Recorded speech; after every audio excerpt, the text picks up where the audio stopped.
Olá, sejam muito bem-vindos. Aqui é o professor Antônio Oliveira.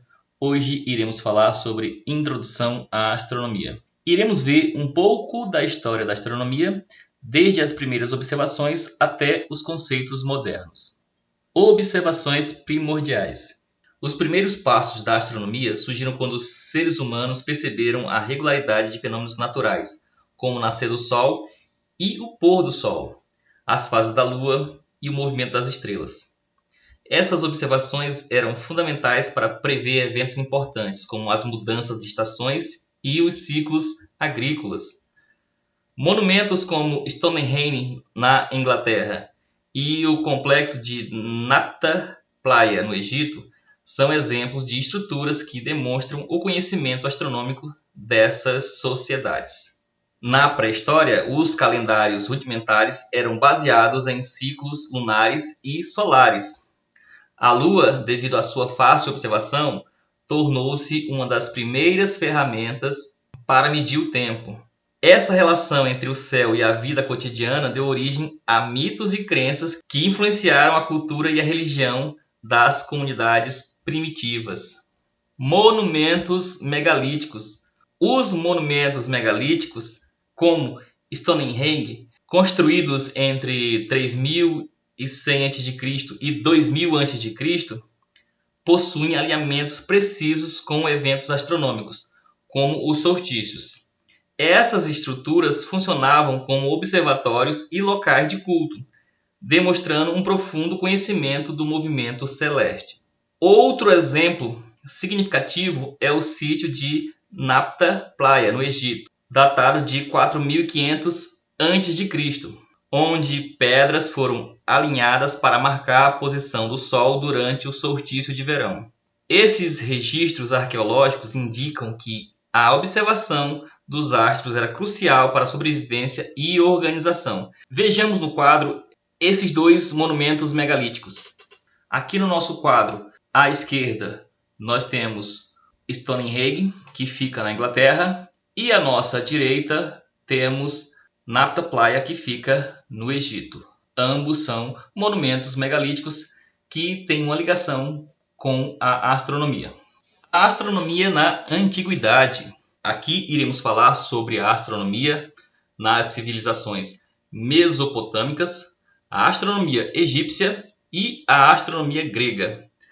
Na Mesopotâmia, os sumérios, acadianos, babilônios e assírios desenvolveram os primeiros registros sistemáticos de observações astronômicas. As tábuas de argila encontradas em locais como Babilônia revelaram catálogos de estrelas e previsões de eclipses. O sistema sexagesimal, criado pelos babilônios, permanece até hoje em nosso modo de medir o tempo e os ângulos. O tempo, estamos falando do relógio, e os ângulos, nós medimos os ângulos com esse sistema.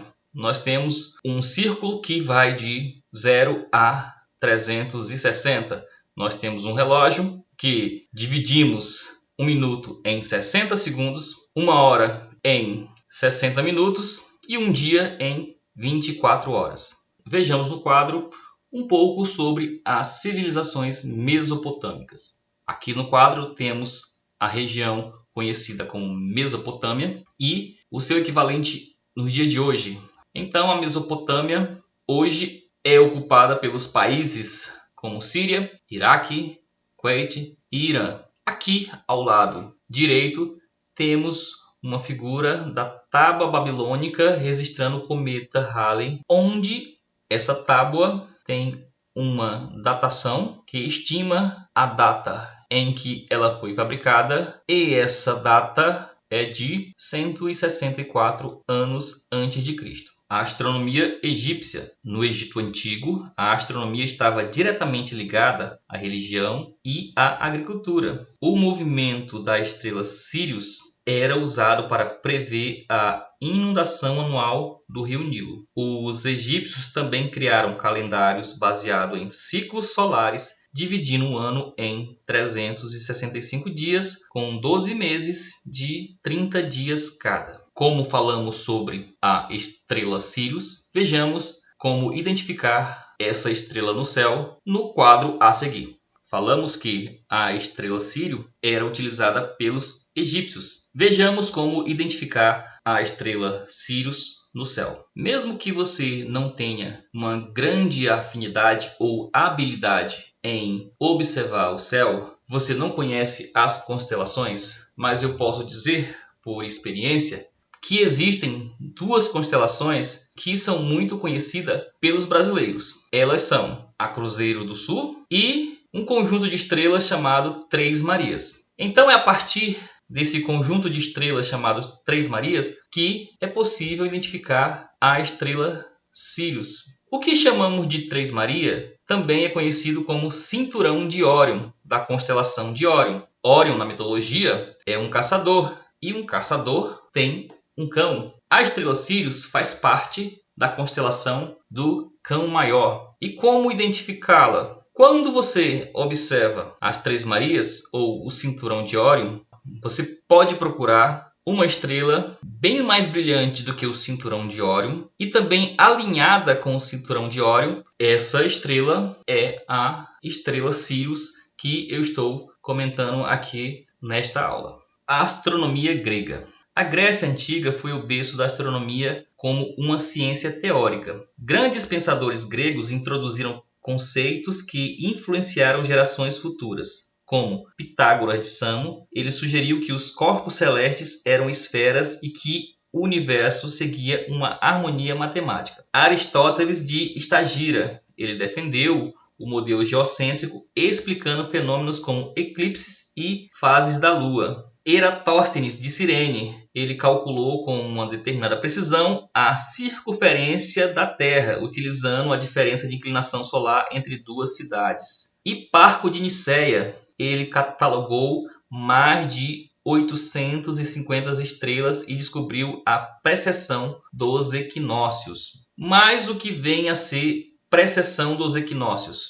Vejamos isto no quadro. Veremos mais à frente outros movimentos da Terra. A Terra tem movimento de rotação, translação e também esse movimento de precessão. Como ele funciona? Nós podemos comparar esse movimento de precessão da Terra com o movimento de um peão cambaleano. Observem a figura e vejam a explicação. A precessão dos equinócios é um movimento lento e cíclico da Terra que faz com que a orientação do seu eixo de rotação mude ao longo do tempo. Isso acontece porque o eixo da Terra não é fixo, mas sofre um movimento parecido com o de um peão girando, devido à influência gravitacional do Sol e da Lua sobre a Terra. Este movimento faz com que os equinócios... O que é um equinócio? Vamos explicar mais à frente, mas o equinócio são momentos do ano em que o dia e a noite têm a mesma duração. Então ele faz com que os equinócios ocorram em posições ligeiramente diferentes ao longo dos anos. O ciclo completo da precessão dura cerca de 26 mil anos, o que significa que ao longo desse tempo a posição das estrelas e constelações no céu muda gradualmente. Por exemplo, hoje a estrela que marca o polo norte celeste é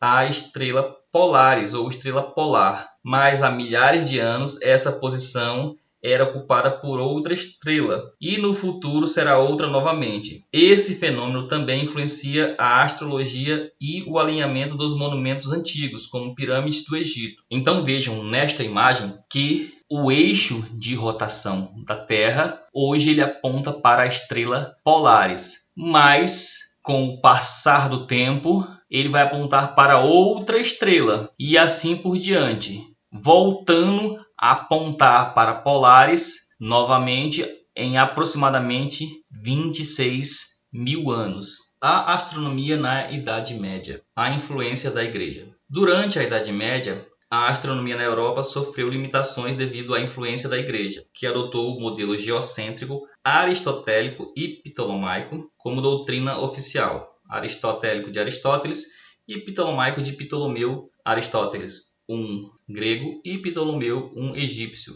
Contudo, monges e estudiosos mantiveram o conhecimento astronômico vivo em mosteiros e universidades. Contribuições islâmicas. No mundo islâmico, a astronomia floresceu, diferentemente do que aconteceu na Idade Média na Europa. Observatórios como o de Maraghe, na Pérsia, e o de Samarcanda, no atual Uzbequistão, realizaram avanços significativos. Astrônomos como Al-Batani corrigiram dados ptolomaicos e Al-Zarqali criou tábuas astronômicas que influenciaram a Europa renascentista. Vejamos esses dois astrônomos islâmicos no quadro. Então aqui está a imagem representativa dos dois astrônomos Al-Batani e Al-Zarqali, dois astrônomos islâmicos que contribuíram bastante para a astronomia em sua época. Nicolau Copérnico e a transição para a modernidade.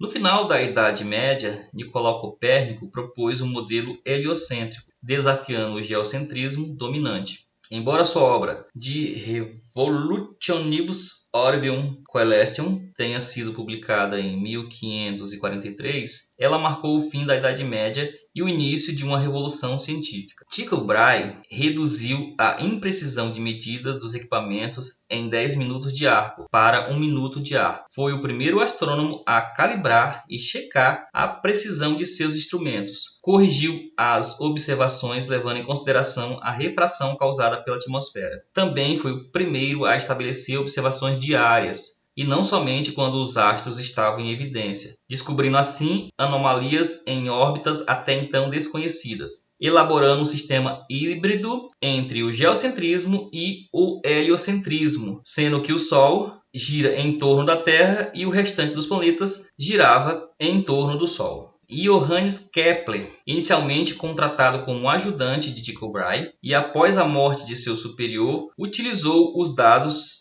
observados e, aplicando sua visão matemática, abriu uma nova premissa para a astronomia, elaborando 3 leis que descreviam o movimento de sistemas planetários, acreditando que o modelo heliocentrista de Copérnico estava correto para descrever o universo. Kepler observou que o sistema de Copérnico funcionava com uma correção a ser feita. Ao invés de órbitas circulares, os planetas deveriam descrever órbitas elípticas, cujas excentricidades poderiam variar de acordo com o corpo, onde o Sol ocuparia um dos focos, F1 ou F2, e o planeta ou outro corpo celeste orbitaria, conforme vamos ver na representação da figura que iremos mostrar no quadro. Antes de falar sobre Kepler e Tycho Brahe, temos aqui no quadro a imagem do Nicolau Copérnico e o modelo heliocêntrico, onde temos o Sol no centro e os planetas orbitando o Sol. Esse é o modelo proposto por Nicolau Copérnico. Tycho Brahe, como vimos, foi um grande observador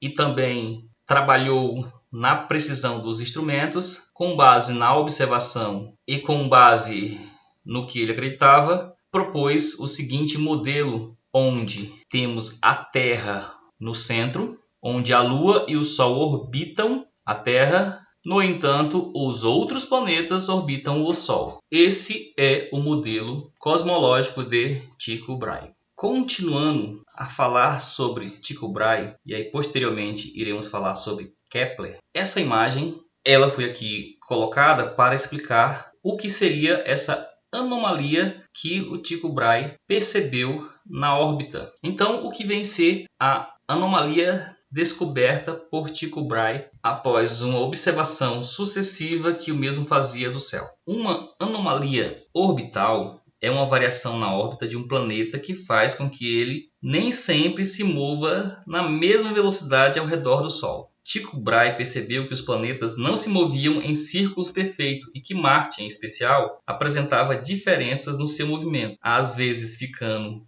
mais rápido ou mais lento. Essa descoberta ajudou Johannes Kepler, que iremos falar sobre, a formular suas leis do movimento planetário, mostrando que os planetas orbitam o Sol em elipses e não em círculos, e que a velocidade varia dependendo da distância ao Sol. Então vejamos aqui na imagem, o que iremos mostrar é que pensemos que o planeta, que no nosso caso aqui é o planeta Terra, está se movendo de K para L, depois de L para M e de M para N. O que foi descoberto é que o tempo que ele leva para ir de K a L é o mesmo tempo que ele leva para ir de M a N. Mas vejam que o trecho percorrido de K a L é um trecho pequeno, então aqui eu posso dizer que ele foi mais lento. Já o trecho percorrido para ir de M a N é um trecho maior, logo eu posso dizer que, neste caso, o planeta se deslocou de forma mais rápida.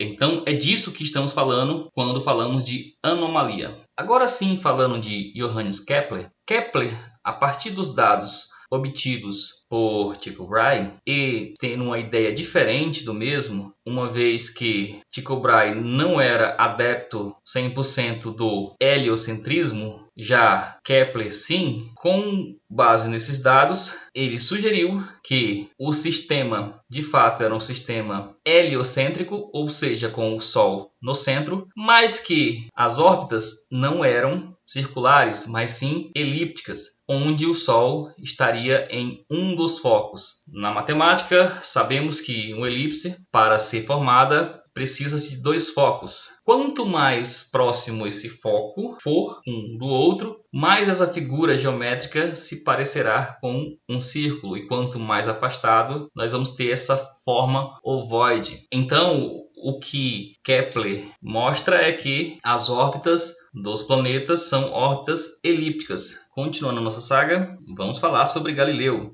Galileu foi um contemporâneo a Kepler e considerado o pai da física experimental e da astronomia telescópica. Ele contribuiu significativamente com a ciência moderna. Galileu deu um novo rumo à astronomia e à física experimental, criando e aperfeiçoando sua própria luneta. Entre maio e dezembro de 1609, a primeira luneta, que ampliava apenas 3 vezes, foi aprimorada, sendo capaz de ampliar 30 vezes mais, permitindo a ele, assim, fazer suas primeiras observações da Lua. Este fato decorreu quando Galileu ouviu rumores de que o holandês Hans Lippershey criara um equipamento que ampliava a imagem à distância. A criação de Galileu Galilei, mesmo não tendo um contato direto com o aparelho criado por Lippershey, o permitiu que, em janeiro de 1610, que ele descobrisse os 4 principais satélites naturais de Júpiter. Vejamos mais sobre Galileu no quadro. Aqui temos a imagem de Galileu Galilei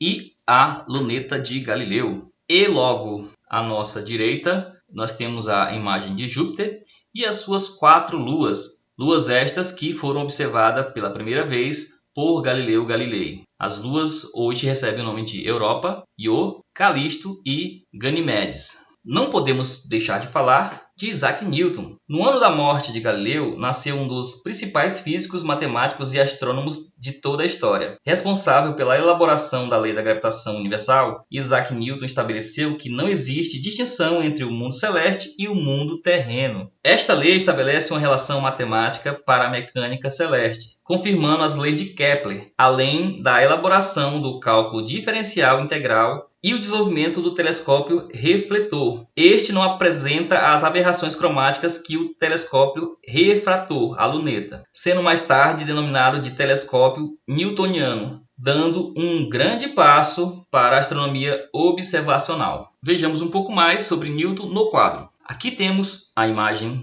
representativa de Isaac Newton. Logo abaixo da imagem temos o telescópio de Newton, uma réplica do telescópio criada por Newton. E logo à nossa direita nós temos um telescópio newtoniano, bem diferente do telescópio de Newton. Bem diferente em partes, é claro, porque muita coisa é bem igual. O que temos de igual? No fundo desse telescópio de Newton tem-se um espelho. De igual forma, neste outro telescópio, no fundo dele tem um espelho côncavo. Logo bem aqui nós temos outro espelho, um espelho plano com inclinação, que vai levar os raios e formar a imagem aqui na ocular, onde se usam lentes. Então, temos o uso de lentes apenas na ocular e o uso de espelhos. Enquanto na luneta de Galileu, nós vamos ter apenas lentes na entrada vamos dizer assim. Teria uma lente aqui, que vamos chamar de objetiva, e vamos ter uma lente aqui no final, uma lente menor, que é ocular, que tem a mesma função desta lente aqui neste telescópio newtoniano. É um ocular. Essa é a diferença entre o telescópio refrator e um telescópio refletor. Aqui nós temos um telescópio refletor que está refletindo luz, enquanto no telescópio de Galileu nós temos um telescópio refrator que tem problema de aberração cromática. Este é um telescópio newtoniano. Qual a diferença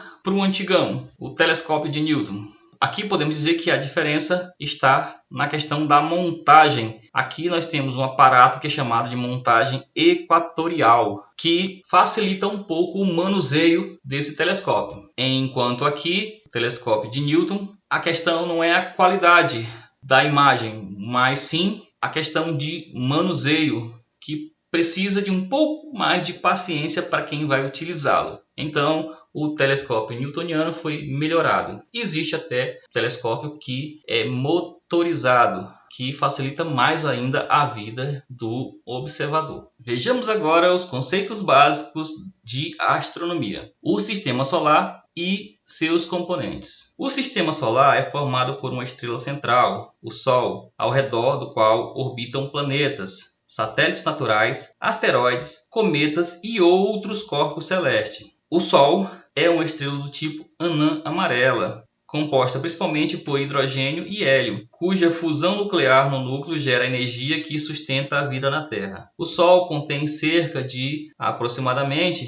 99,8% da massa total do sistema solar. Também temos os planetas. Os planetas eles se dividem em dois grupos principais. Os planetas telúricos, que são os rochosos, como Mercúrio, Vênus, Terra e Marte, e são compostos principalmente de rochas e metais, com superfícies sólidas. E temos os planetas gasosos, os gigantes, como Júpiter, Saturno, Urano e Netuno. Eles têm atmosferas espessas e são compostos principalmente de hidrogênio, hélio e outros gases. Também temos o cinturão de asteroides, localizado entre Marte e Júpiter. É uma região repleta de corpos rochosos que não se aglomeraram para formar um planeta. Também temos os cometas, que são corpos de gelo e poeira que, ao se aproximarem do Sol, desenvolvem caudas luminosas devido à sublimação do gelo. Temos ainda o cinturão de Kuiper e nuvem de Oort, regiões localizadas além de Netuno, contendo objetos gelados, incluindo os planetas anões como Plutão. Vejamos mais sobre o sistema solar e seus componentes no quadro.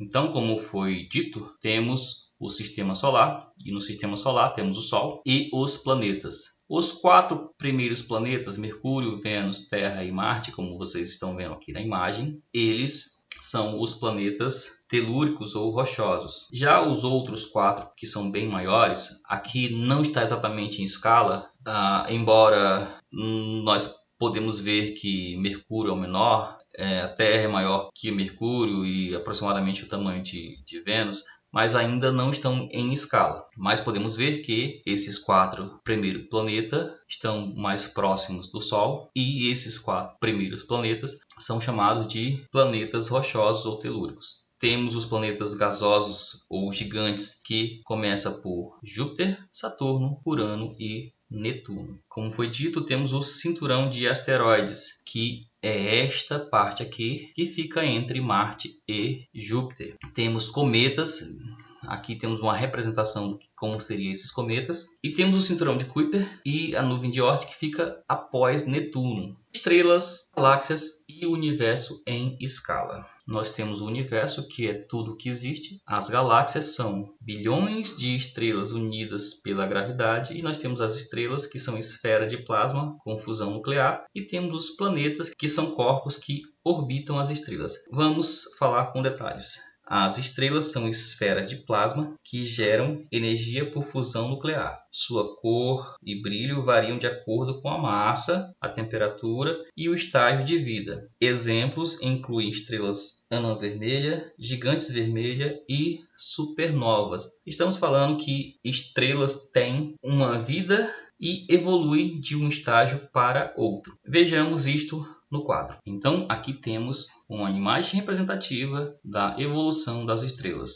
Temos uma nebulosa estelar, que ainda não é uma estrela. Essa nebulosa, essa nuvem, ela pode, com o tempo e por questão gravitacional, de fato, vir a formar uma estrela. E aí nós temos a estrela anã, uma gigante vermelha, uma supergigante vermelha, uma nebulosa planetária e uma anã branca. O Sol ele está no estágio de estrela anã. Galáxias são estruturas formadas por bilhões de estrelas, gases, poeira e matéria escura, todas mantidas juntas pela gravidade. A Via Láctea é a nossa galáxia, que é uma galáxia do tipo espiral barrado que abriga nosso sistema solar. Vejamos mais sobre galáxias no quadro. Aqui eu trouxe para vocês alguns tipos de galáxias. Nós temos galáxias do tipo espiral barrada, irregular, espiral simples, peculiar, galáxias elíptica e galáxias lenticular. Existem outros tipos ainda. E na imagem à esquerda nós temos galáxias espirais. São uma coleção de 19 galáxias espirais vistas de frente pelo telescópio espacial James Webb. Como foi dito no título Estrelas, Galáxias e o Universo em Escala, então agora vamos falar sobre o universo em escala. Uma das escalas que utilizamos para medir o universo é a unidade astronômica chamada de UA. A unidade astronômica é a distância média entre a Terra e o Sol, que é de aproximadamente 150 milhões de quilômetros. Então, a distância entre o Sol e a Terra é de aproximadamente uma unidade astronômica. Mas se falássemos da distância entre o Sol e Júpiter, aí estaríamos falando de um pouco mais de 5 unidades astronômicas. Então, enquanto o planeta Terra, que é o terceiro mais próximo do Sol, fica uma unidade astronômica, o planeta Júpiter, que é o quinto, ele fica em aproximadamente 5,2 unidade astronômica. Outra unidade de distância é o ano-luz. O que seria esse ano-luz? É a distância que a luz percorre em um ano. E aí estamos falando de aproximadamente ou cerca de 9,46 trilhões de quilômetros. Outra técnica para fazer a medição da distância é a paralaxe estelar, que é um método utilizado para medir distâncias até estrelas próximas. Isto é baseado na variação aparente da posição da estrela em relação ao fundo distante quando vista de diferentes pontos da órbita da Terra. Vejamos sobre a paralaxe estelar no quadro. Aqui eu trouxe estas duas imagens para explicar como funciona o método da paralaxe estelar. Vejam que temos um planeta que está orbitando uma estrela. No caso, vamos pensar que nós temos a Terra orbitando o Sol, e quando a Terra está em uma determinada posição, eu observo a estrela. Quando ela está em outra posição, eu também observo essa estrela. Se eu conhecer este ângulo e este segundo ângulo, como está sendo mostrado aqui, se eu conheço o ângulo 1 e o ângulo 2, é possível saber qual é a distância entre essa estrela. Isto eu estou utilizando um método de triangulação para identificar a distância. Isto não é válido só para a estrela. Nós podemos medir coisas também que estão distantes de nós, se eu mudar o ângulo em que eu estou observando. Então eu observo, tem uma árvore e observo, e depois eu mudo o local em que eu vou observar e eu sei qual foi os dois ângulos formados nessa observação. Então, por triangulação, seria possível estimar a distância desse objeto. É claro que aqui tem que se observar a questão da distância entre esses dois pontos de observação. Quanto maior for, melhor seria a minha medida. Aqui eu não vou me aprofundar na análise matemática de como fazer isto, mas eu gostaria de saber que é baseado no método de triangulação. É um método matemático para estimar a distância quando eu observo o objeto que está distante de dois pontos distintos. Movimento da Terra e seus efeitos. Aqui iremos falar sobre rotação e translação, dia, noite e estações do ano. Vamos a alguns conceitos básicos, depois retornaremos a falar sobre os mesmos. O que vem a ser rotação? É o movimento da Terra ao redor do seu eixo com duração aproximada de 24 horas. Quais são os efeitos? O ciclo de dia e noite, aparente movimento do Sol e das estrelas no céu, forças de Coriolis que influencia os padrões climáticos e as correntes oceânicas. Translação, o que vem a ser? É o movimento da Terra ao redor do Sol em uma órbita elíptica, como já foi falado quando citamos Kepler, com duração de aproximadamente 365 dias mais 0,25 dias, vamos dizer assim, 365,25 dias. Efeitos: estação do ano, causadas pela inclinação do eixo terrestre, que fica em torno de 23,5 graus em relação ao plano orbital, e solstícios, que é o início do verão e inverno, e os equinócios, que é o início da primavera e outono, marcados pela posição do Sol em relação ao equador celeste. Também temos o movimento de precessão, que já foi falado lá no início, precessão dos equinócios. Precessão, que seria o movimento de cambalear do eixo da Terra, que causa mudanças graduais na orientação dos polos celestes ao longo de cerca de 26 mil anos. Então, volto novamente enfatizando rotação da Terra. A rotação da Terra é o movimento que a Terra faz em torno do seu próprio eixo. Esse movimento ele se faz no sentido anti-horário quando observada pela parte superior, de oeste para leste, com duração aproximada de 24 horas. Devido a esse movimento, a luz solar se distribui na superfície do planeta, resultando na sucessão de dias e noites, conforme vamos apresentar no quadro. Nesta imagem, temos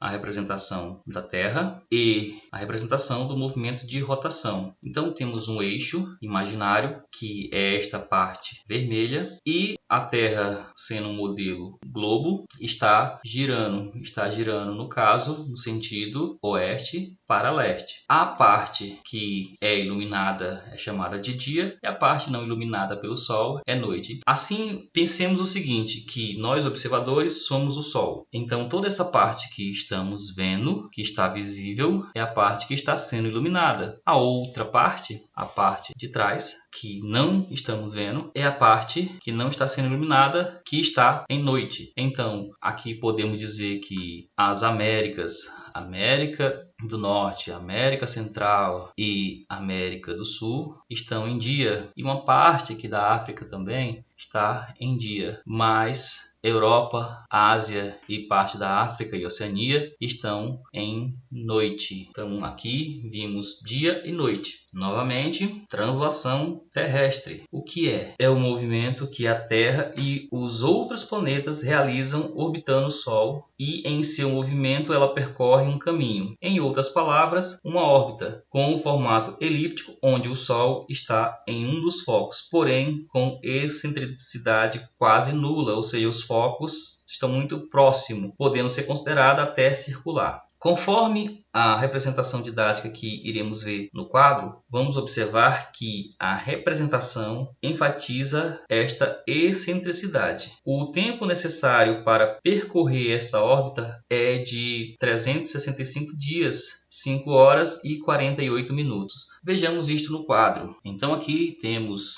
o movimento de translação da Terra, onde o Sol está em um dos focos, a Terra orbitando o Sol. Este movimento em que ela sai deste ponto e vai para este ponto é chamado de translação, e leva um período de 365 dias e um pouco mais para completar esse movimento. Ou seja, se ela está aqui, para retornar a este mesmo ponto, nós temos um tempo aí de um pouco mais de 365 dias. A mesma coisa aqui, vamos pensar que esse dia aqui é o dia do seu aniversário. Então, vai levar 365 dias para novamente ter este mesmo ponto, que é o ponto do seu aniversário. Falando de movimentos da Terra e seus efeitos, temos ainda as estações do ano. O fenômeno de rotação, somado ao de translação e ao eixo de inclinação terrestre, é responsável pela criação das estações climáticas. Em diferentes épocas do ano, a incidência de iluminação solar fica distinta, estando sujeita à latitude do lugar, assim criando diferentes climas em diferentes lugares. Estes fenômenos são cíclicos, ano após ano, influenciando também o local do nascer e pôr do sol, que deveria ser na direção leste, fato que não ocorre pontualmente, seguindo mais ao norte ou ao sul, dependendo da estação do ano. Então, existe um mito em que diz que o Sol nasce exatamente ao leste. Isto é, de fato, um mito, porque o Sol pode variar em um ângulo em torno de 23 mais 23, ou seja, 46 graus, e dependendo da latitude, mais ou menos, mas o Sol vai variar de fato 46 graus durante todo o ano. Então, isso significa que nem sempre, em determinada data do ano, ele vai estar exatamente no leste. Então, vai ter uma variação mais ao sul ou mais ao norte, como foi dito. Em virtude dessa dinâmica, o planeta possui um total de 4 estações no ano, que é chamado primavera, verão, outono e inverno. Aliás, essa divisão é hoje adotada em razão da matriz europeia a qual se constituíram as ciências, pois nesse continente elas são facilmente percebidas. Em regiões mais próximas à linha do Equador, como é o nosso caso, que estamos na região amazônica, o comum é que se perceba apenas 2 grandes estações, uma predominantemente seca e outra chuvosa. Devido à inclinação do eixo de rotação, podem existir 3 possibilidades: o hemisfério norte ou o hemisfério sul com maior incidência de luz solar, ou quando os 2 hemisférios têm a mesma incidência. Quando um dos hemisférios tem maior incidência, é verão e, consequentemente, inverno no outro, ou vice-versa. Porém, quando a linha do Equador é perpendicular aos raios solares, as 2 partes recebem a mesma quantidade de luz. Logo, em um hemisfério é outono e na outra primavera, conforme vamos ver isso na representação didática que vai ser mostrada no quadro. Esta é a representação didática do que acontece no que chamamos de equinócio e solstício. Vejamos que em determinado momento podemos dizer que o Sol ele pega exatamente, cobre todo o planeta de forma igual, ou seja, não temos aqui um hemisfério com mais incidência. Nesses casos vamos ter o que chamamos de equinócio, que pode ser equinócio de outono, se for no hemisfério sul, e no caso no hemisfério norte será primavera, ou um equinócio da primavera no hemisfério sul, e teríamos um equinócio de outono no hemisfério norte. De igual forma, agora observando o que acontece no que chamamos de solstício. Solstício é quando nós temos uma parte que é do hemisfério que é mais iluminada. Aqui nós podemos ver que a parte mais iluminada é aqui a parte de baixo, ou seja, a parte sul. Então, é mais iluminada na parte sul. Nós temos o verão, o solstício de verão no hemisfério sul e, consequentemente, já que o hemisfério norte é menos iluminado, então nós temos o inverno. Quando observamos aqui agora o inverso, ou seja, o hemisfério norte está sendo mais iluminado e o hemisfério sul menos iluminado. Aqui o mais iluminado, como vimos, é verão, ou seja, verão no hemisfério norte e inverno no hemisfério sul. Tem as datas em que isso acontece. Vejamos, 22 de junho nós vamos ter o solstício de inverno no hemisfério sul e o solstício de verão no hemisfério norte. Aqui eu estou olhando sem levar em conta o ciclo, mas se começarmos pelo ciclo de como as coisas estão, então poderíamos começar em março, aí junho, setembro e dezembro. Então, em março nós temos o equinócio, e aí equinócio de outono no hemisfério sul e primavera no hemisfério norte. Aí do equinócio vamos para o solstício, solstício de inverno no hemisfério sul e verão no hemisfério norte. Em 22 de setembro, novamente voltamos para o equinócio, ou seja, quando o Sol está meio a meio, está sendo bem dividido por os 2 hemisférios.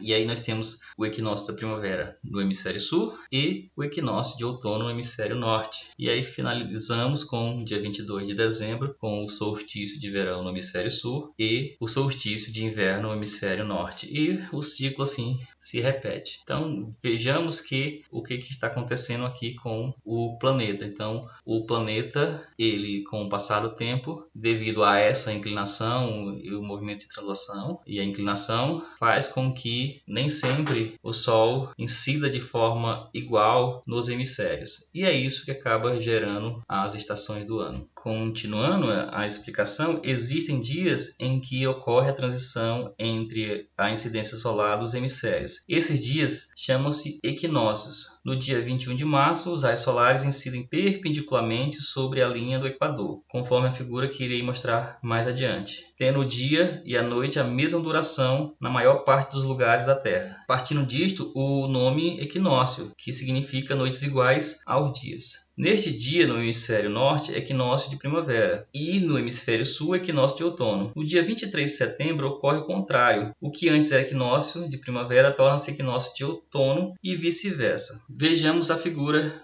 da qual falei. Esta figura, temos o equinócio no globo terrestre, onde os raios solares incidem de forma igual em todos os hemisférios. Não pode-se dizer que um hemisfério está recebendo mais do que o outro. Se falamos de equinócio, que é quando temos o dia igual à noite, os solstícios são os períodos em que a Terra tem diferentes níveis de incidência solar sobre o hemisfério, conforme vamos ver na próxima figura aqui neste quadro. Deste modo, no dia 21 de junho, há a indicação de solstício de inverno no hemisfério sul e de verão no hemisfério norte, com dias menores que as noites. Já no dia 21 de dezembro, ocorre solstício de verão no nosso hemisfério, com as noites menores que os dias. É o que estamos mostrando aqui nesta imagem. Então vejam que nós temos a maior incidência de luz no hemisfério norte, neste momento. Já na segunda imagem é o contrário, nós temos uma maior incidência de luz no hemisfério sul. Então é verão no sul e inverno no norte, na imagem à direita. Na imagem à esquerda é o contrário, verão no norte e inverno no sul. Isso acontecendo nas datas indicadas, que são 21 de junho e 21 de dezembro. Movimento aparente solar. O sistema solar, quando observado de forma externa, conforme descrito anteriormente, pode ser descrito por outra perspectiva. Entretanto, o que ocorre no cotidiano pode ser observado e vivenciado por todos. A posição do Sol muda através dos meses, criando um padrão denominado analema solar. Vejamos o que é o analema na figura no quadro. Nesta figura nós temos um analema solar. Aqui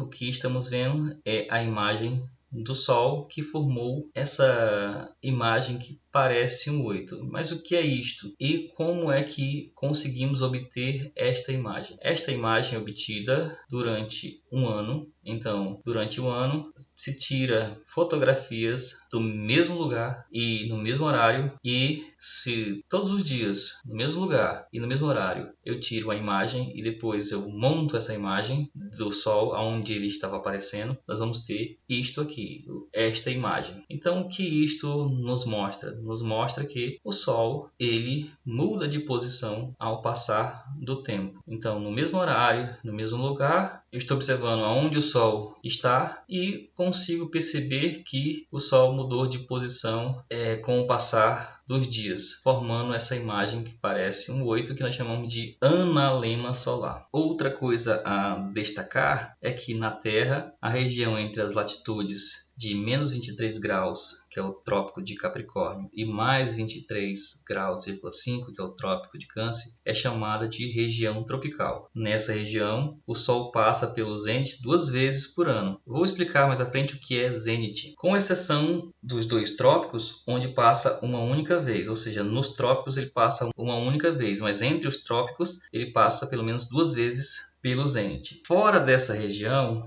o Sol nunca passa pelo zênite, ou seja, se você não está na região tropical, você nunca vai ter o Sol passando pelo zênite. Mas o que é o Sol no zênite? Aguarde um pouco que iremos mostrar na imagem. As linhas de latitude 66,5 e menos 66,5 são chamadas de círculos polares, que são o norte, o círculo polar norte e o círculo polar sul. Para latitudes mais ao norte do Círculo Polar Norte ou mais ao sul do Círculo Polar Sul, o Sol permanece 24 horas acima do horizonte no verão e 24 horas abaixo do horizonte no inverno. Então, nós temos aqui, nessas regiões, o Sol durante o dia todo, ou seja, 24 horas, diferente do que acontece com o nosso caso, em que, como vimos, há dias em que o Sol tem um pouco mais de 12 horas e tem dias que ele tem um pouco menos de 12 horas, mas existem locais na Terra onde o Sol dura as 24 horas. Vejamos sobre essa questão de região tropical, os trópicos de Capricórnio e de Câncer e os círculos polares, na imagem a seguir em nosso quadro. Então temos aqui a representação do planeta Terra no modelo globo, onde temos os paralelos da Terra. Então temos o Trópico de Câncer, o Trópico de Capricórnio, que corta o Brasil, temos também o Equador e temos o Círculo Polar Ártico e o Círculo Polar Antártico. Aqui embaixo o Antártico e aqui acima o Ártico. Então vimos que nessa região entre os trópicos, o Sol passa 2 vezes pelo zênite. Mas o que vem a ser zênite? Então temos aqui a imagem para que você possa entender o que vem a ser zênite. Temos o zênite e o nadir. O zênite é exatamente a linha perpendicular ao chão, onde a referência é você. Então, você que está perpendicular ao chão em uma superfície plana. Então, nessa superfície plana, você está perpendicular ao chão e o zênite é essa linha imaginária que perpassa você na vertical. Então, quando eu falo que tem Sol a zênite, é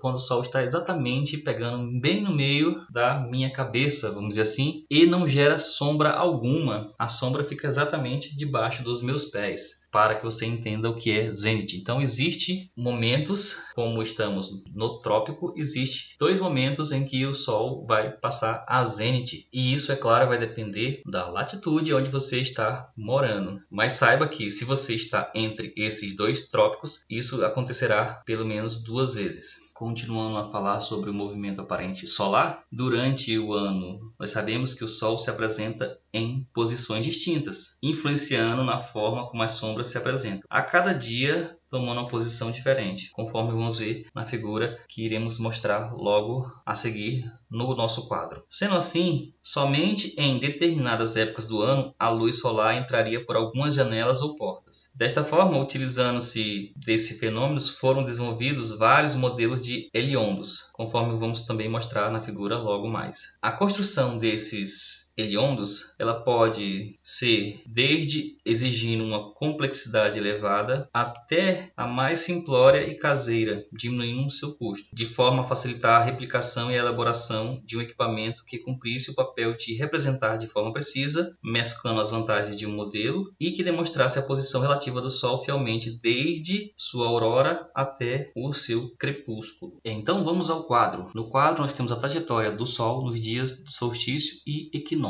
Podemos dizer que para determinada latitude, nós temos no mês de dezembro, por exemplo, o Sol fazendo este trajeto, que vem de leste para oeste. Então ele nasceu aqui e se põe aqui. Depois, em um momento posterior, ele está passando pelo zênite. E em março e setembro, nós vamos ter ele passando aqui, que seria, vamos dizer assim, no equinócio, né? E por final aqui nós temos outro solstício. Então observem que a posição em que esse observador vê o Sol nascendo mudou. Olha onde ele estava nascendo, neste caso, ele estava nascendo aqui, agora ele está nascendo aqui, agora está nascendo aqui e aqui. Então veja que ele mudou e é isso de fato que vai acontecer, tá? O Sol ele muda de posição com o passar dos dias. E isso depende muito da latitude em que você está. Para esse observador, para essa latitude, vai ser dessa forma. Para um observador que está mais ao sul do Brasil é de uma forma, para o observador que está mais ao norte do Brasil é de outra forma. E aqui nós temos o heliondo simplificado, que é para simular, conhecendo a posição e as coordenadas da sua casa, conhecendo os pontos cardeais em que ela está direcionada, você poderia simular em quais dias e horários você teria sombra ou você teria sol, quais regiões vai ter sombra ou vai ter sol. Isso é importante, principalmente quando você quer construir pensando na questão iluminação e na questão calor. Por exemplo, você tem uma área que você quer que ela seja bem iluminada e o controle de calor não é tão importante. Então você pode construir uma casa onde grande parte da área que você queria que fosse iluminada esteja na direção onde vai ter maior incidência solar. Então, esse modelo serve para isso. Ferramentas para explorar o céu, os mapas celestes. O que são os mapas celestes? São representações gráficas do céu noturno, mostrando a localização de estrelas, constelações e outros objetos celestes em uma determinada data e hora. Quais são os tipos de mapas celestes? Nós temos os planisférios, que são discos ajustáveis que permitem visualizar quais constelações são visíveis em um determinado momento e para uma determinada latitude. E também temos os mapas digitais, que são aplicativos que usam GPS para mostrar o céu de acordo com a posição do observador. Qual o seu uso prático? O seu uso prático é para identificar as constelações e planetas visíveis e para planejar observações astronômicas em locais de baixa poluição luminosa. Vejamos a imagem de um planisfério no quadro. Então aqui nós temos um planisfério celeste, onde temos dois discos e giramos um disco que está dentro do outro, onde nós informamos o mês e dia e hora em que estamos observando e colocamos esse disco conforme a rosa dos ventos, ou seja, norte para o norte, sul para o sul, e assim conseguimos ver ou identificar o que deveríamos ver no céu naquela hora e naquele momento, quais as constelações que estariam visíveis para o observador. Então aqui é um equipamento simples quanto à questão da confecção, porque eu preciso apenas de, vamos dizer assim, papéis impressos. Não é simples a questão de mapear, porque é um mapa, mas é simples quanto à questão de reprodução. Então esse aqui é um planisfério, que é um mapa onde você, sabendo dia, hora, mês e se o planisfério foi feito para a sua latitude, então você consegue identificar quais as estrelas e constelações estão presentes no céu. Por fim, temos os simuladores astronômicos. Os simuladores astronômicos são ferramentas digitais que ajudam a explorar o céu noturno de maneira interativa, permitindo a observação de estrelas, constelações, planetas e outros objetos celestes. Dentre eles podemos citar o Stellarium, que é um dos mais populares. Ele mostra o céu em tempo real, com alta precisão, destacando constelações, nome de estrelas e trajetória dos planetas. Temos o Sky Map, que é um aplicativo interativo que transforma o seu dispositivo móvel, como o smartphone e tablet, em um verdadeiro planetário portátil. Ele foi originalmente desenvolvido pela Google e agora é mantido como um projeto de código aberto. O aplicativo é amplamente utilizado por iniciantes em astronomia, educadores e entusiastas que desejam explorar o céu de maneira prática. Iremos ver esses dois primeiros, Stellarium e Sky Map. Irei mostrar os dois logo a seguir, Stellarium e Sky Map, no celular. Então, iremos fazer uma pequena demonstração de como podemos utilizar ambos, tanto o Stellarium como o Sky Map. Temos também o Sky Safari. Ele oferece mapas detalhados e permite observar eventos astronômicos futuros, como os eclipses. E também temos a NASA EIAS, um simulador que apresenta missões espaciais, trajetórias de sondas e a posição dos planetas em 3D. Agora iremos ver os dois aplicativos dos quais falei, sendo eles o Stellarium e o Sky Map. Para instalar esses aplicativos em seu celular, nós temos que ir na Play Store, se você usa o Android. Vamos lá. Na Play Store, logo abaixo, temos pesquisa e vamos digitar Stellarium. Então, digitamos Stellarium, apareceu Stellarium, mapas de estrelas, abrir. No seu caso, iria aparecer uma coisa diferente se você não tem instalado. No meu caso, eu já tenho o programa instalado, então eu só vou abrir. Uma dúvida que vocês podem ter é o espaço que ele ocupa no celular. Vamos ver isso também agora, vou mostrar para vocês o espaço que ele está ocupando no meu celular. Então, após vir na configuração e informações do app, encontrei que o armazenamento no celular é de 177 MB.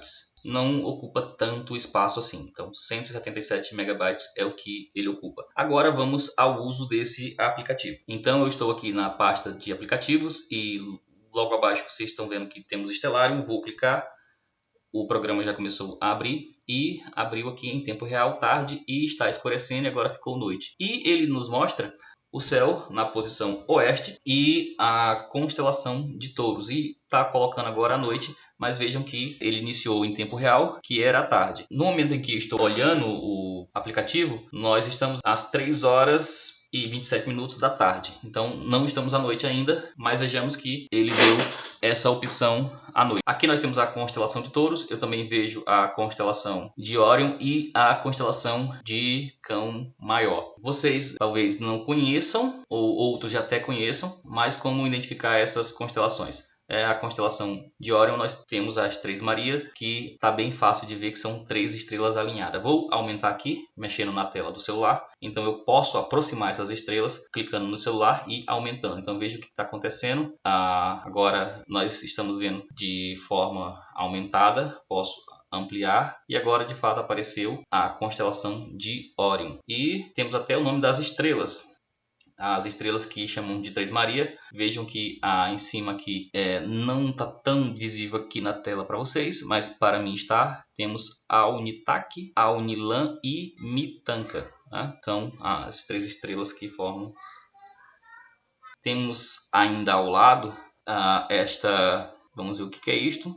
O que será isso? É uma nebulosa? É uma galáxia? Né? Temos essa imagem, né? Eu posso aumentar ela bastante. No telescópio eu não conseguiria ver desta forma. Né? Então esse simulador é muito bom. Outra coisa que eu acabei de ver aqui no simulador que acabei de ver passando, vocês devem também ter visto passando, foram alguns satélites. Eu acabei vendo agora há pouco, mas vamos ver se a gente consegue encontrar satélites que passaram agora há pouco aqui. Ó, temos um satélite bem aqui em cima, eu vou focar aqui no satélite. Vejam, temos um satélite aqui da Starlink. Quando aumenta ele foge porque é muito rápido, né?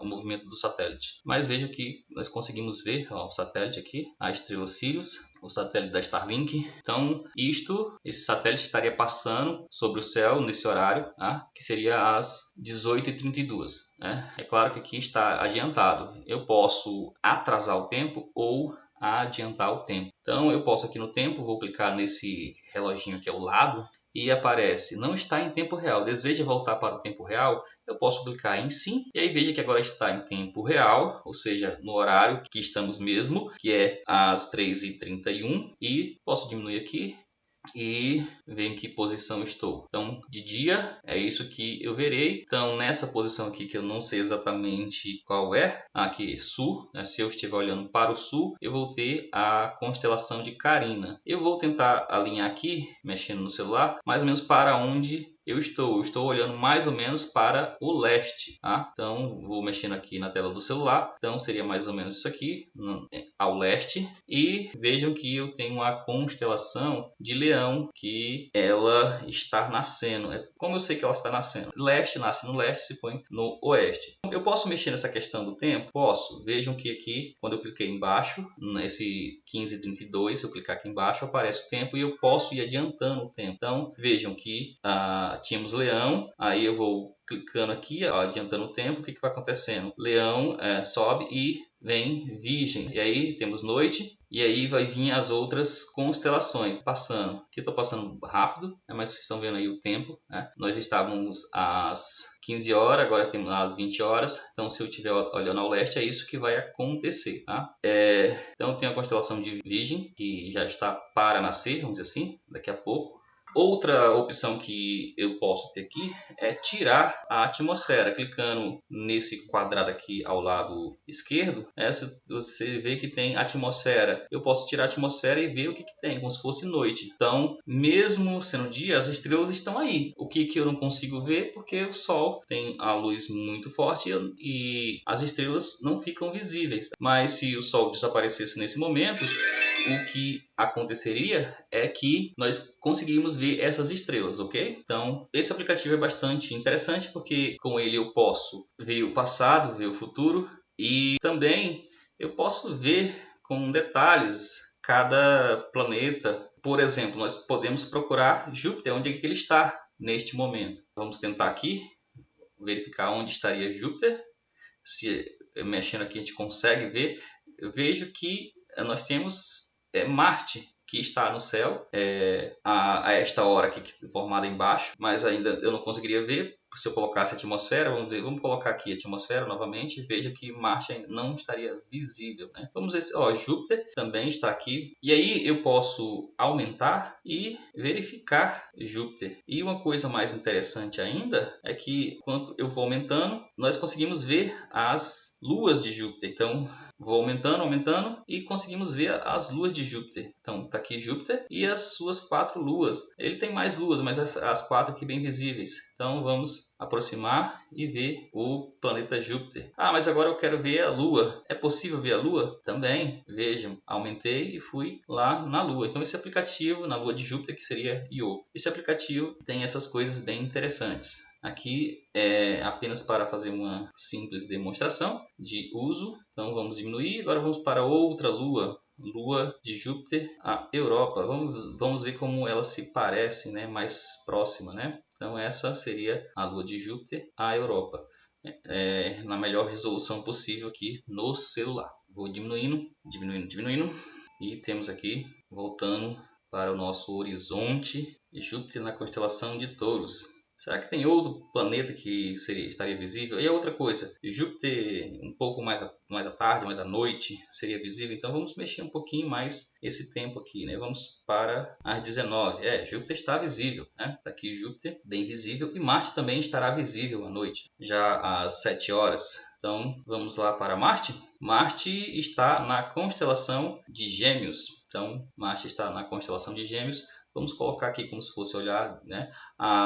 Vocês vão ver uma estrela, mas não é uma estrela, o planeta vai estar vermelho. E 2 outras estrelas fortes próxima dele, que seria, vamos ver quem são, né?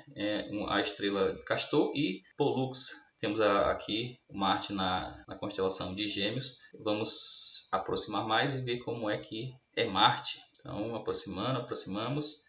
E chegamos aqui, Marte. E aqui são as 2 luas de Marte. Marte tem 2 também, Deimos e Phobos. Vamos ver aqui as luas de Marte. Aqui uma lua, né? Vamos dizer assim, seria uma lua, mas essa melhor resolução. E a outra lua de Marte na melhor resolução. Então essa aqui é a melhor resolução. Então não conseguimos ver tão detalhadamente, mas conseguimos ver essas 2 luas de Marte. Então vejam o aplicativo, o uso dele. É um aplicativo que não é pesado e que nós podemos explorar o céu com esse aplicativo Stellarium. Há tantas e tantas outras coisas que o Stellarium pode facilitar a nossa vida. Então vimos aqui o uso rápido do Stellarium. Agora vamos passar para o SkyMap. Veja que nós podemos mexer na questão do tempo, nós podemos mexer na questão da atmosfera, grades, constelações e tudo mais. Se eu quiser mostrar a constelação ou não, né?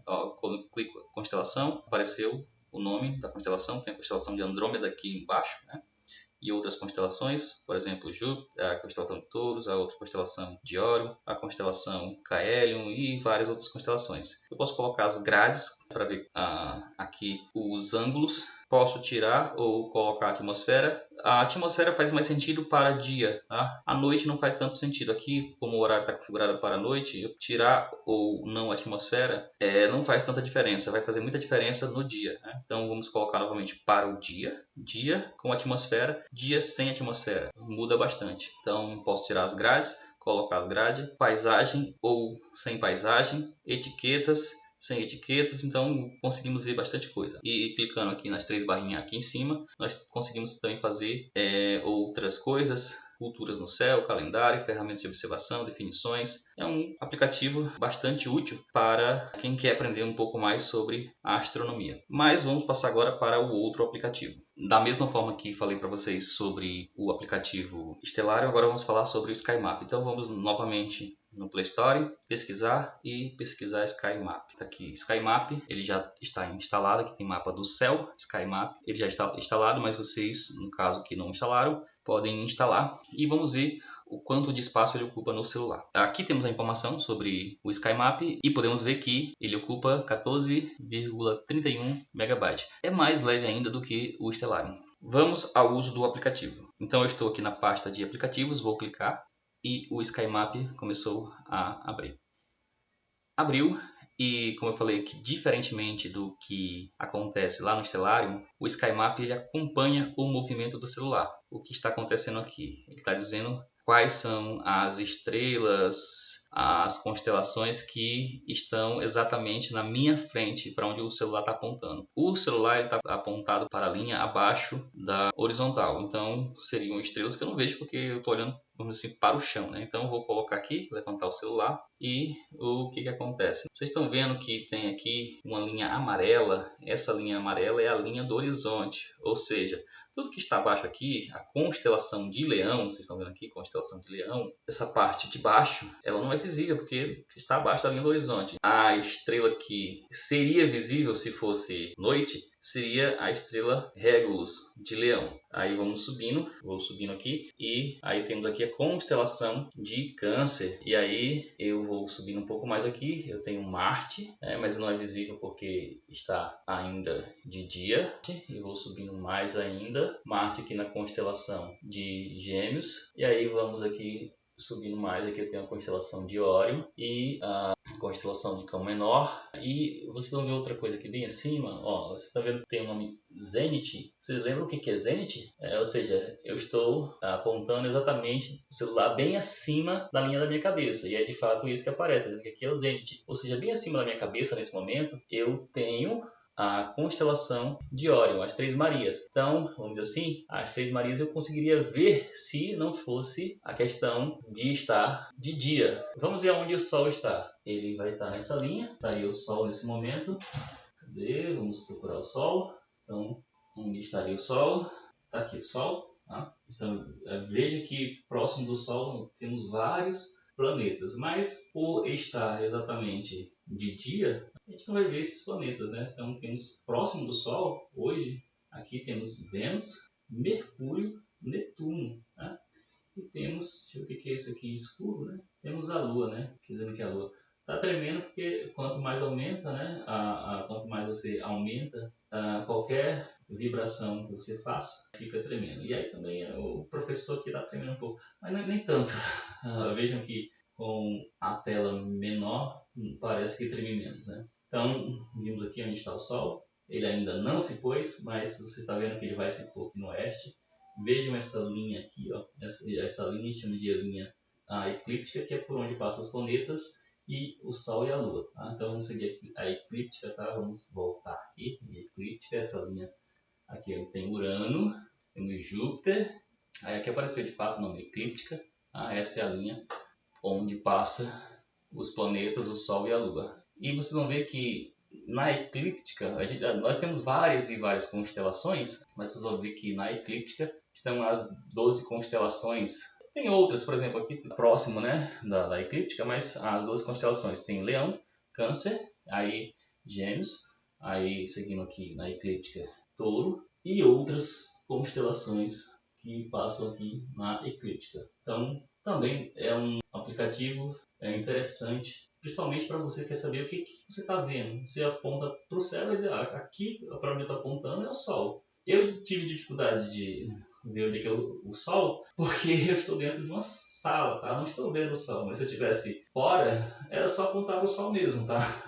Aqui eu estou numa sala, está tudo fechado. Eu achei que o Sol estaria para um local, eu achei que o Sol estaria aqui, pessoal. Mais ou menos. Aonde está aqui essa constelação de Baleia, aqui nessa, onde tem aqui M77. Minha noção, né? Mas o Sol está mais abaixo, da onde eu pensei. Vocês conseguem ver aqui a funcionalidade desse aplicativo. Agora, voltando para o local onde eu estava e onde eu estou sentado, vocês vejam que na minha frente, vamos dizer assim, tem a constelação de Leão e a constelação de Câncer. Estaria na minha frente se não tivesse a parede, essas coisas, e se fosse noite eu conseguisse ver. Mas vejam, aqui nós conseguimos ver a grande utilidade desse aplicativo. Então é isso, pessoal. Eu encerro a aula por aqui. Até a próxima aula.